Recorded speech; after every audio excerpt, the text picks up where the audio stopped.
Hi again, everybody. It's very humbling to come onto this panel after a group of stylists when I like to describe my personal style as garbage bag, but it's nice to be with you again. So our goal is to, again, just take 5 to 10 minutes to synthesize everything that we have heard come up in the room so far today, and give it to you through a lens of actionable insights that we can turn into things. So let's discuss how we can join, empower, and uplift the communities where men and boys already are. Of course, in that process, this is not what we want to seem like, the infamous Steve Buscemi from 30 Rock meme. It's not about going in and masquerading ourselves as a member of that community, but going in and uplifting what's already happening there. What we want to call out is that there are a lot of great examples where this isn't going so great. The few of the things we have pointed out here, this one has a lot of resonance for me. There is an apparel brand called Youngla. Part of their whole market. Young LA, I call it. Again, I'm the millennial of the team. This is our Gen Z. We live there, by the way. Yeah. They rely on body shame and body dysmorphia to sell their product, telling men that if they think they have gynecomastia, a disease which primarily affects men 50 to 69, and even then only 30% of the population there, that this is the clothing brand for them.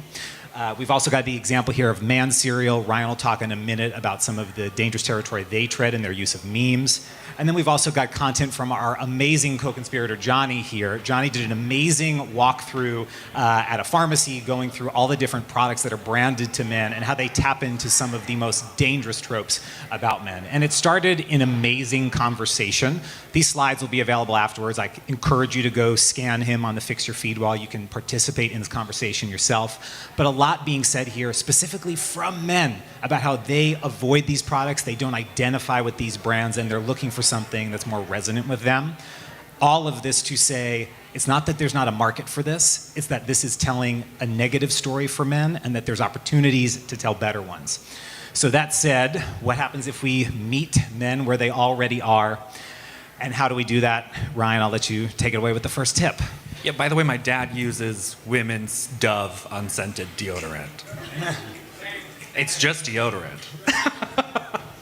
So these are a couple different ways that people have tried to speak the language. There's a lot, if you go into it blind, it's kind of a dangerous world sometimes. Not to discourage you from doing anything, just do a Google search before you try to use a meme.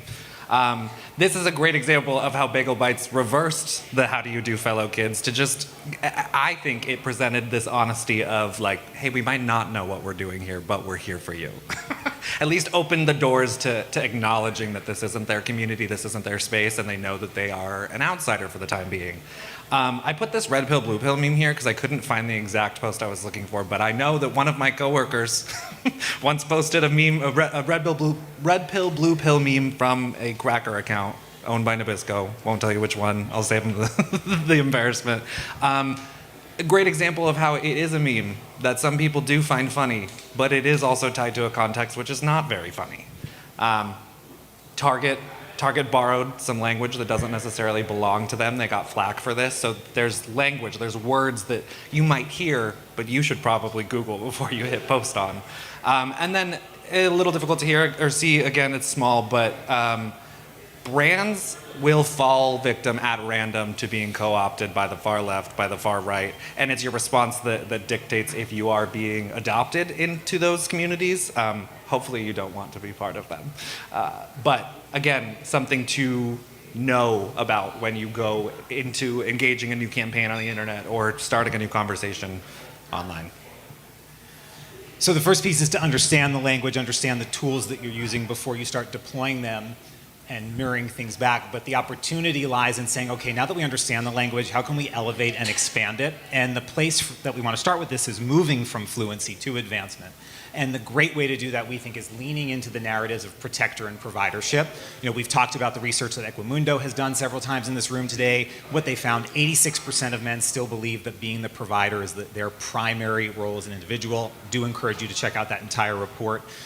But where we have a miss is that we've only traditionally demonstrated men as the breadwinner, when the reality is that there are so many different ways to provide within the household. Thank goodness that this man is telling us all the different ways that we can provide. But there are many brands that have done this in helpful ways before. There's a great example here from Swiffer over the years about a man keeping a clean home. But 10 years ago, though. Yes. 10. Ahead of so its we time. have room. But there are amazing opportunities if we can reframe some of the language that's already deployed in negative ways and spinning that into more positive connotations. So thinking about how can I lean into my product, my brand, and community through the lens of providership and protectorship. And so what if you followed before you led or before you tried to co-opt the space as your own? This is just one really big example about how Reddit is a network to be learned from far before it is a network to engage on. I used to work with the Chipotle team. Chipotle does not show up on Reddit, but every week they have a social report sent to their executives about what people are saying on r/Chipotle, on Chipotle searches on Reddit. So regardless of if you show up or not on Reddit, it is a great space to learn about how people are talking about you, your brand, what they do with your product, what they think of you or your product. It's something you should be paying attention to if you want to learn how you're being seen and regarded. Really important to us is about lifting up agents of change instead of actors and performers, and I don't mean that in derision of the acting and entertainment community, but just as a catch-all terminology. What we see a lot is too frequently brands mix a message with the improper messenger. There's a really great example of that happened recently with Elf Beauty and the use of Matt Rife. A very simple social listening, social research experiment would have found that there are a lot of problematic stories that are surrounding this particular individual right now. There is not a fit there between the brand, the message, and the audience. And again, part of our goal today is to help change that narrative and make these individuals more accessible. So again, it's taking things like going and scanning over at the Fix Your Feed wall to find ways to lift up the agents of change who are already doing this work. Tell better stories by working with the individuals who have been perfecting this storytelling for years, if not decades, rather than backing into it with individuals who are showing up there because it's a really in vogue place to be.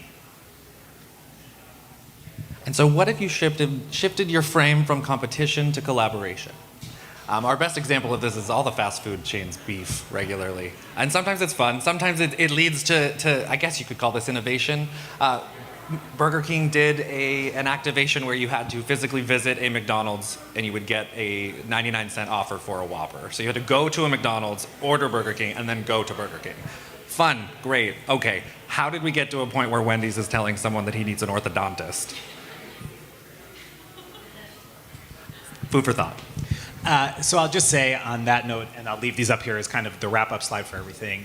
One of the conversations we've been having with brands a lot lately is that one of the most dangerous parts of the way the American manhood experiment has been communicated is the idea that men are in competition with one another, that we are constantly comparing ourselves to the external.